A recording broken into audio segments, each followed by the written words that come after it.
A lot of this is about not really like precision kind of work. There's also a lot left to, gravity and a lot left to chance. I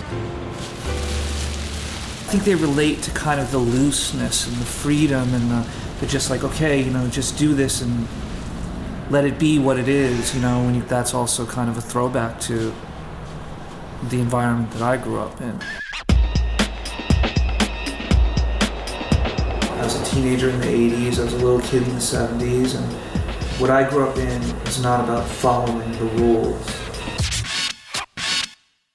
The culture at the time was like a very do-it-yourself kind of attitude towards things.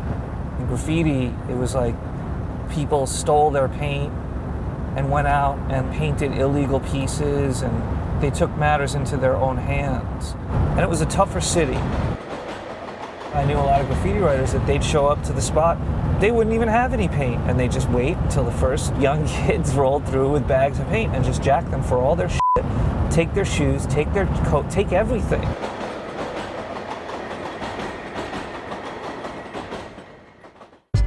I moved out to San Francisco. I was a young kid. It was just a conducive, I would say creative environment. It allowed me to just experiment with a lot of different materials. Different applicators, different inks, paints, whatever. I was doing a lot of stuff on the streets. Had my own ink, my own markers. I made a lot of noise out there.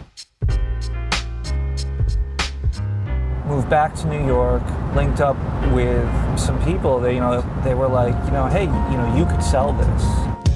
KR had this thing that was, basically a product, that wasn't really anything at the time, but it was something that, throw it in a bottle and let's like package it, let's design it, let's like put it on the shelf and see what happens.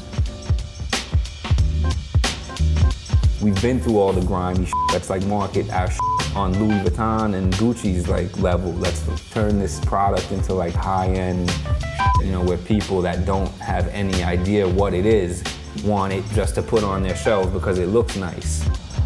And I made like probably 24 bottles and sold out right away. Made 40, made 80, made 100. People were having such a good time with it that it really began to like dominate Lower Manhattan, where you really couldn't walk down the street without seeing like silver drippy tags like on doorways, mailboxes, whatever. And so essentially this became advertising. New York City is New York City. It's the crossroads of the world kind of, and you get a lot of people visiting. They thought it was cool. They found out the story. What, this guy makes his own ink? What is this? Oh, that's cool. And then they would go back to Europe or Brazil or wherever. And that really, really helped, like, as far as from a marketing perspective, because it just increased interest, both in the aesthetic, the brand, and the product. We also have been talking with people, like a company like Nike that is also interested in doing something with this aesthetic.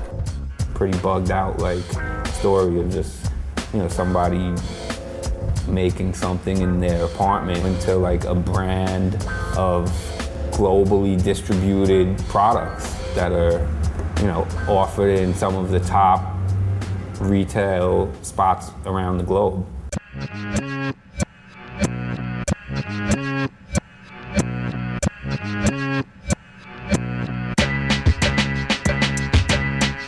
Street cred and graffiti, I've had my day, and that's not a concern, anymore at all. That's a young man's game. I want credit at the bank. To quote a Brooklyn native, no more props, I want property in every borough.